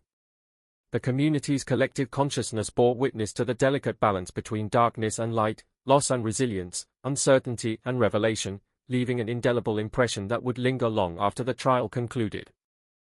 The courtroom fell into a tense silence as the final pieces of evidence were laid bare, a tapestry of truth woven from decades of uncertainty, patient investigation, and relentless forensic analysis. Every fiber, every trace, every minuscule detail, once overlooked, dismissed, or assumed irrelevant, had become central to a narrative that demanded attention, acknowledgement, and reckoning. The air hung thick with the weight of history, the collective breath of a community held hostage by questions finally answered, and the shadow of absence that had loomed over Clearwater for nearly a quarter of a century. Outside, the town moved through a fragile rhythm, cautious yet unyielding. Parents walked their children to school with heightened awareness, neighbors exchanged glances and quiet reassurances, and community spaces thrummed with the echoes of a shared ordeal now punctuated by resolution. Schools implemented programs that blended vigilance with empathy, teaching children the value of awareness while nurturing trust, and adults spoke openly about the balance between caution and courage, the fragility of safety, and the resilience of a community scarred yet enduring. Every conversation, every interaction, carried the imprint of collective trauma tempered by the tentative relief of justice served. Emily's personal belongings were returned to the care of her family, each item now transformed into a relic of remembrance and a testament to the passage of time. Her backpack, once worn and ordinary, her textbooks, pages yellowed by age, and her clothing, each fiber a silent witness, were imbued with new meaning. They symbolized loss, persistence, and finally, clarity. Handling these items was an act of both mourning and affirmation, a recognition that while justice cannot restore what was stolen, it can illuminate truth, honor memory, and begin the slow process of healing. The tactile weight of these objects carried the dual burden of grief and resolution, grounding the abstract triumphs of law and science in the deeply human experience of absence, remembrance, and reconciliation. Inside the courtroom, forensic testimony reached its crescendo. DNA sequences, fiber analyses, and trace evidence aligned with unerring precision, forming a narrative that left no room for ambiguity. Each revelation resonated with the gravity of decades-long suspense, the meticulous work of investigators crystallized into undeniable proof. Witnesses recounted memories long dormant, their recollections validated and reframed by scientific certainty, while the suspect's calculated patterns of concealment became increasingly evident, a chilling portrait of premeditated normalcy that had allowed him to evade detection for decades.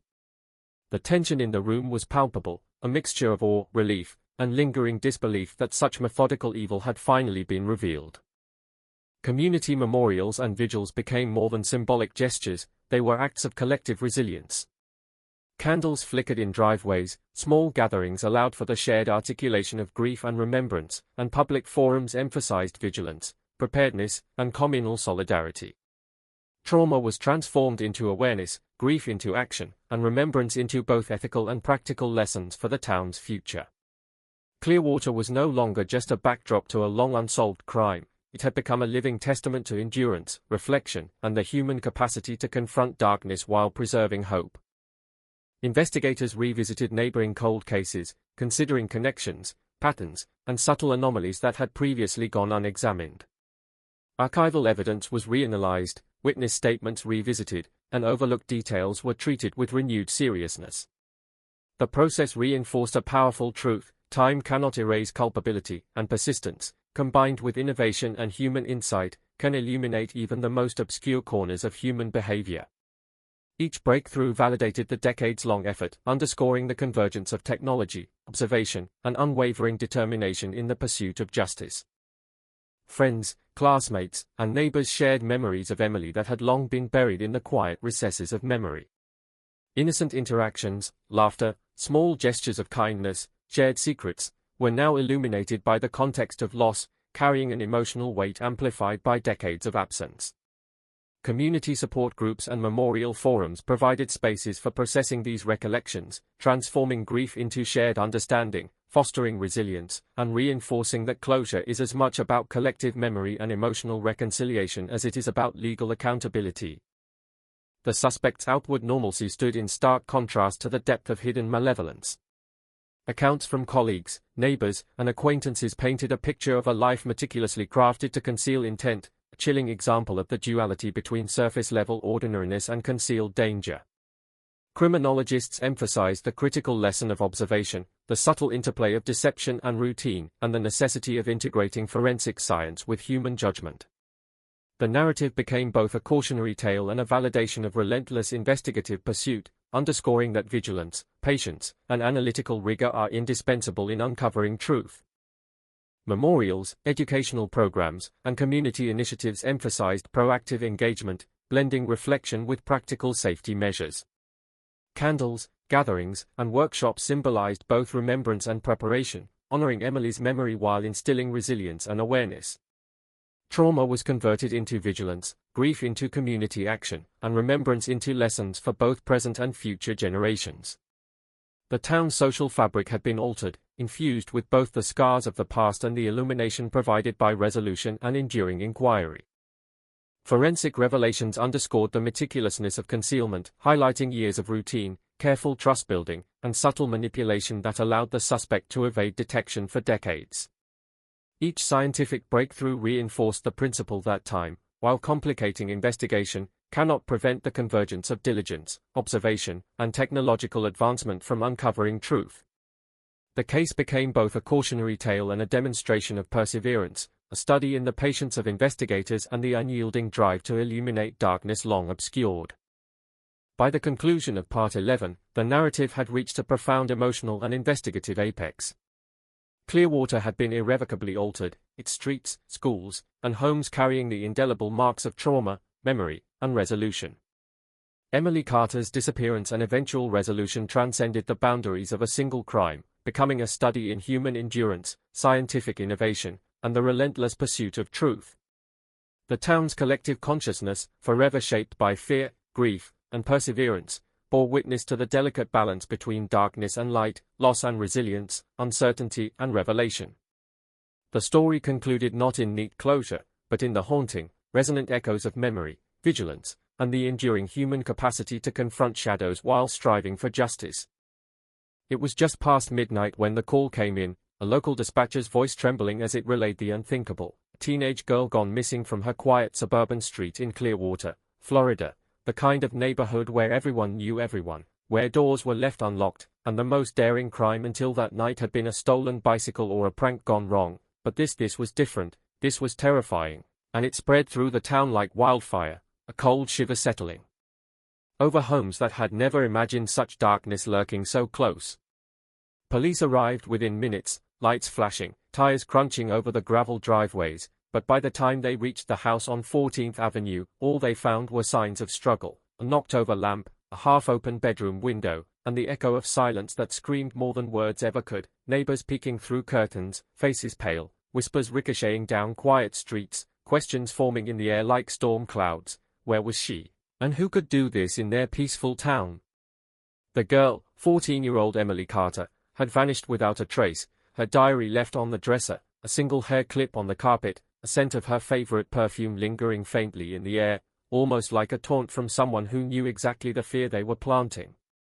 Officers canvassed the area immediately, door to door, flashlights cutting through the darkness, voices calling her name into the night, but there was no answer, only the occasional creak of a porch swing, a dog barking at shadows, the wind rustling through palm fronds, and the heavy, sinking realization that the clock was already turning against them. By sunrise, news trucks lined the streets, cameras rolling as reporters interviewed neighbors, capturing the horror on live broadcasts. A young girl missing in Clearwater community in shock. Police urge anyone with information to come forward. The words echoing through living rooms across the county, an unsettling hum undercutting breakfast routines, the normalcy of Saturday morning disrupted, and suddenly the town felt exposed, vulnerable, as if the very streets themselves were holding their breath. Detectives began piecing together Emily's last known movements, a timeline built from friends, school records, and the few neighbors who remembered seeing her walking home from the bus stop, the routine journey she had taken countless times, now rewritten as a terrifying odyssey into the unknown, each step a possible breadcrumb in a trail that might lead nowhere. The investigation quickly revealed oddities, small things that didn't make sense, a shadowy figure seen lingering near the park the previous afternoon, a car parked too long at the edge of the neighborhood, the hum of a man's voice on a neighbor's answering machine that no one could place, fragments of information that hinted at danger, the first threads of a tapestry woven from fear and uncertainty.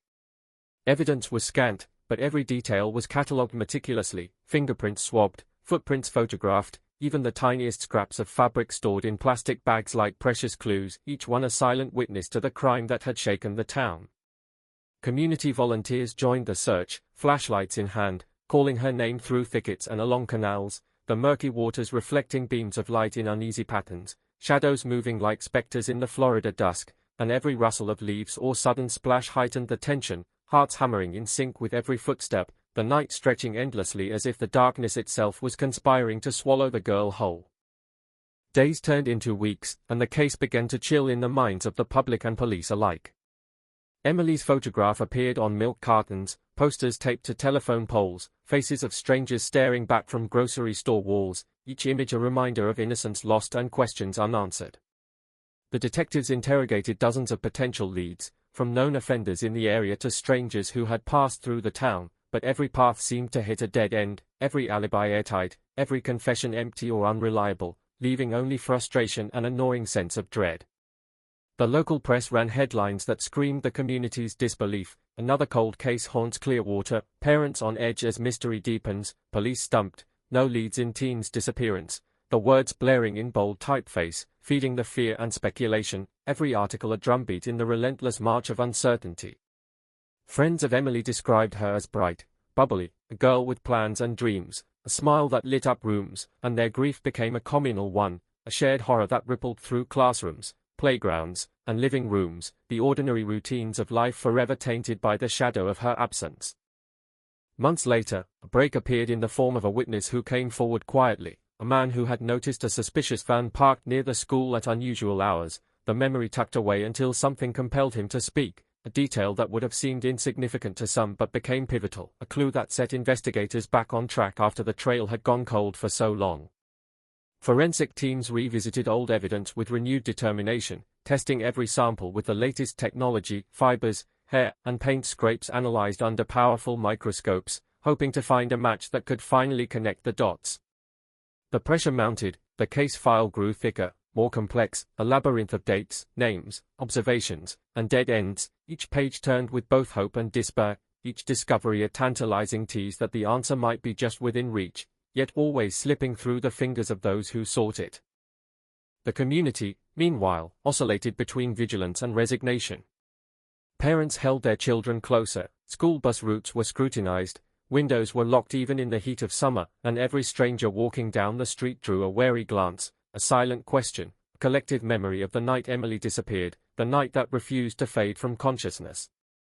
Psychics and amateur sleuths made wild claims, sightings reported that never panned out, a swirl of misinformation complicating the investigation, yet each claim was treated seriously, each possibility examined with the careful precision of a chess master, the detectives knowing that in a case like this, no lead could be dismissed, no hunch ignored, because somewhere, buried under years of neglect and oversight, lay the answer that would end the community's nightmare. Cold weather didn't touch Florida much, but the chill of dread was palpable in homes and offices alike, and as the years rolled on, the case became emblematic of the town's vulnerability, a cautionary tale whispered among friends and families, a story that had no resolution but demanded attention, a cold case frozen in time, waiting, watching, mocking those who had failed to find it. Detectives rotated, some retired, others transferred, and still the file remained, thick and dusty on a shelf, until a new officer with fresh eyes and a hunger for closure took interest, reading every report, analyzing every scrap of old evidence, breathing life back into a case that had grown stagnant with age. Then, discovery, long-lost evidence tucked away incorrectly in a storage room, a box labeled with the wrong date, ignored for decades, surfaced, seemingly mundane but containing a thread that could unravel the entire mystery. DNA samples, fingerprints, tiny hairs, fibers from clothing that had been stored improperly, all meticulously catalogued once recovered, sending ripples through the department, the excitement tempered with caution, because after years of disappointment, no one wanted false hope. This was it, a tangible connection, a lifeline to the truth, a sign that the past could finally speak. The new investigation, meticulous and relentless, retraced every known step, cross-referenced witnesses, reconstructed timelines, revisited alibis, and applied cutting-edge forensic techniques, breathing life into the silent case files. Detectives spoke with those who had aged decades, memories faded but some details stubbornly persistent, the collective recollections a patchwork quilt that began to reveal patterns previously unnoticed. Leads converged, contradictions emerged, and slowly, the impossible began to take shape, a shadow of certainty forming where there had been only darkness. Even as the community remained wary, hope began to flicker. Parents allowed children to venture a little further, friends spoke with each other more openly about the case, reporters cautiously optimistic, yet under the surface, tension coiled like a spring, because the revelation, when it came, promised both closure and shock.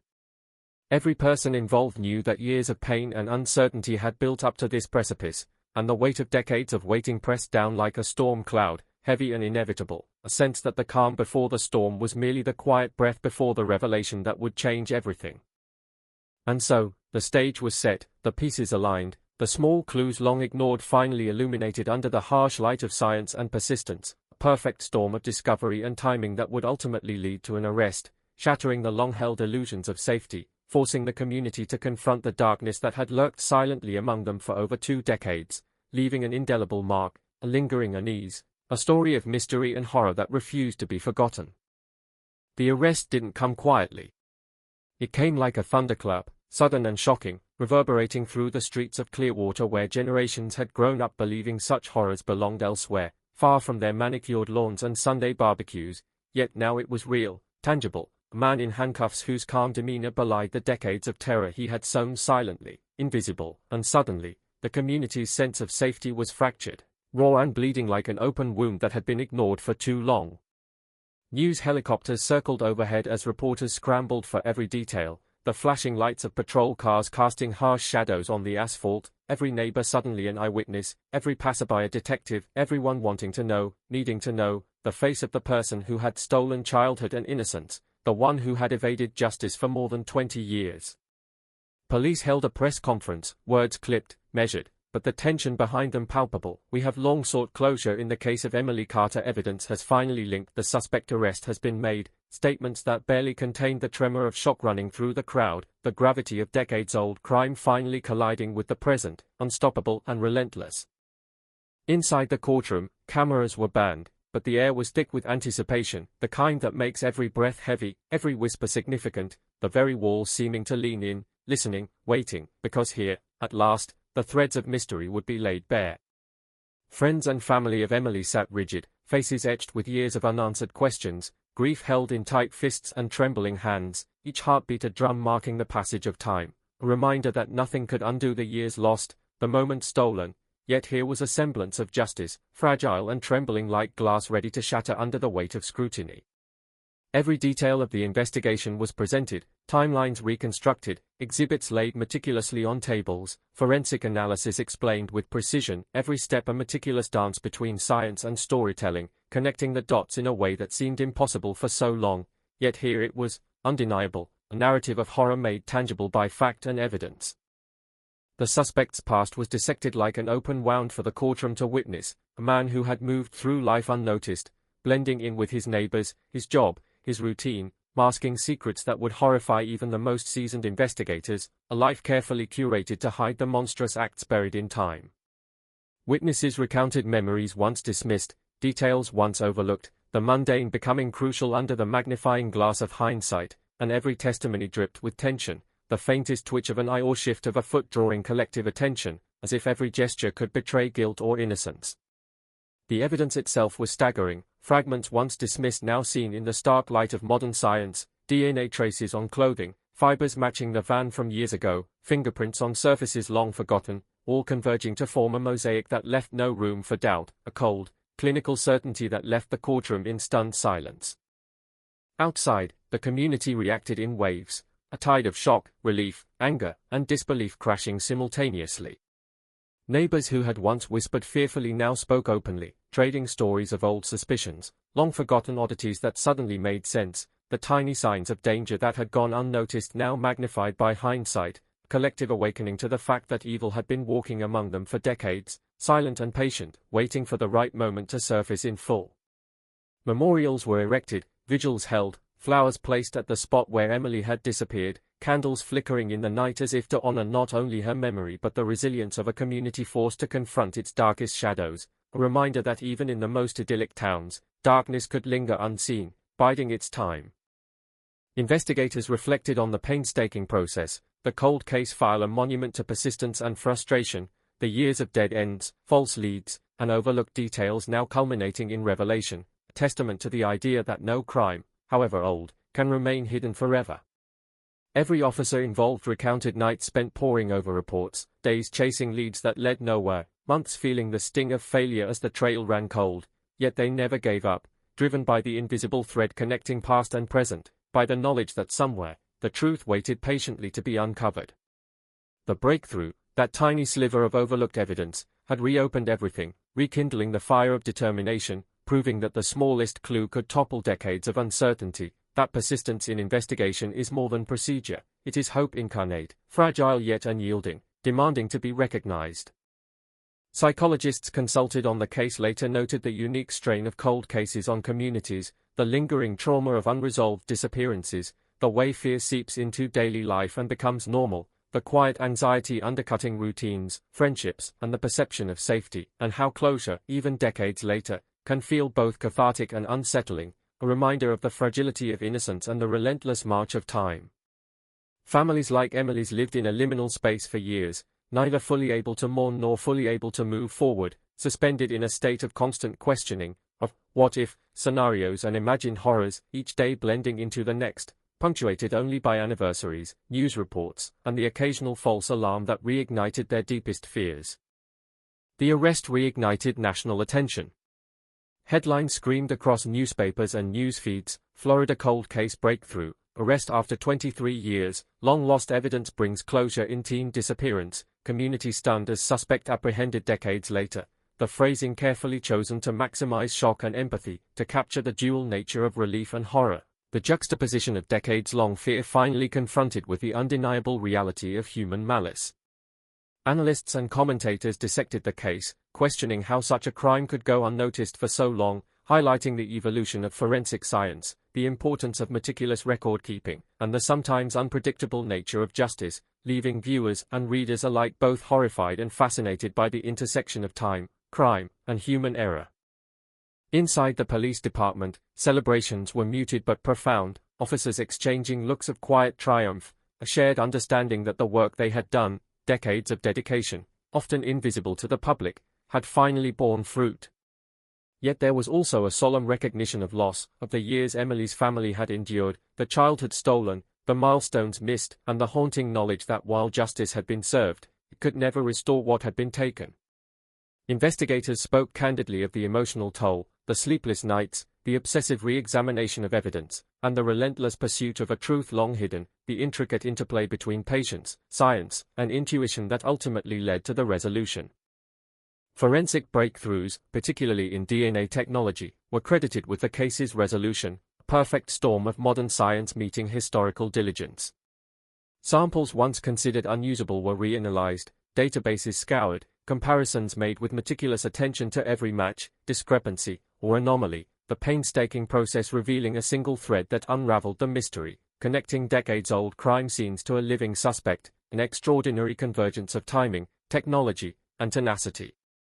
As the sun set over Clearwater, the town itself seemed to exhale, the tension that had clung to streets, houses, and hearts finally easing, if only slightly, leaving behind the ghosts of memory, the echoes of what had transpired, and the sobering realization that evil can linger quietly, patiently, until the right moment exposes it.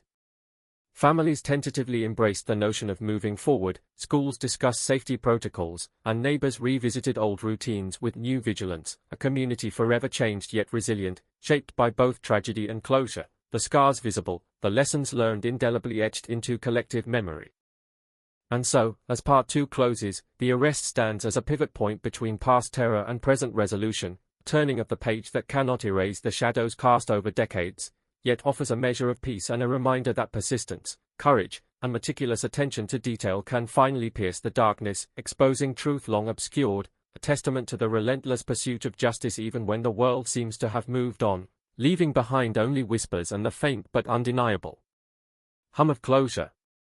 Even as the handcuffs clicked, sealing decades of evasion, questions refused to quiet themselves, echoing through the minds of everyone connected to the case, the missing pieces of Emily Carter's story still fluttering in the corners of memory, fragments of that fateful night clawing at the edges of consciousness, small details once dismissed suddenly screaming with significance, the faint creak of a floorboard, a car door slammed too late at night, a shadow across a neighbor's window, every ordinary sound transformed into potential evidence in the wake of revelation. Police revisited the old crime scene, now viewed through the lens of clarity and hindsight, noting cracks in the floorboards where footprints might have been, the exact angle of the window frame through which someone could have entered, the lingering impressions in carpet fibers that spoke volumes when analyzed by modern forensics, and every meticulous measurement became a testament to both human cruelty and investigative perseverance. Inside the Carter household, the past collided with the present. Objects that had once seemed mundane now carried heavy weight, Emily's discarded backpack, her favorite scarf folded neatly on a chair, her journal, worn and tattered from years of handling, each page a haunting reminder of her presence, each word a silent witness to the life that had been interrupted. Family members navigated grief alongside relief, tears mingling with tentative smiles, the duality of emotion so raw it was almost unbearable, yet beneath the layers of shock and sorrow, a cautious sense of vindication settled, a fragile belief that justice, no matter how delayed, could restore some measure of order to a world upended by violence. Detectives reconstructed the suspect's movements, piecing together routines, patterns, and anomalies over a span of decades. Employment records, utility bills, travel logs, and casual observations by neighbors were woven into a tapestry of insight that revealed a life meticulously designed to mask obsession, predation, and malice. The picture was chilling, a predator hiding in plain sight, exploiting familiarity and trust, leaving only the faintest traces for decades until science and dogged determination uncovered the truth. Every reconstructed timeline, every cross-checked alibi, every revisited interview added layers to the narrative, exposing the mechanisms of deception that had allowed him to elude capture for so long. Meanwhile, the town itself grappled with the reverberations of revelation. Children who had once walked the streets freely were now escorted by watchful parents, parks were patrolled more carefully, conversations in coffee shops and barber shops frequently turned to reflections on safety, vigilance, and the unexpected darkness hiding behind familiar faces.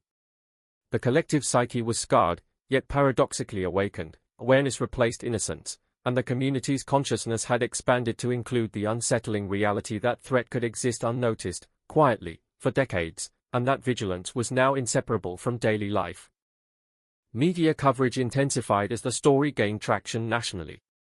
Headlines splashed across screens and newspapers, dramatizing decades of suspense into digestible narratives for audiences hungry for closure, justice, and the emotional arc of resolution. Analysts dissected procedural missteps, celebrated the evolution of forensic technology, and debated the ethics of cold case investigations, while viewers and readers became participants in a shared catharsis, vicariously experiencing the horror, the suspense, and ultimately, the triumph of discovery. Social media forums erupted with speculation, personal anecdotes, and memorials, a digital vigil that mirrored the physical one, blending mourning and celebration, disbelief and understanding, a modern extension of communal processing in a world shaped by instant information. As investigators delved deeper into the suspect's history, unsettling patterns emerged. Similar unsolved disappearances in neighboring counties were revisited, cross-referenced, and re-examined with the meticulous attention the Emily Carter case now demanded.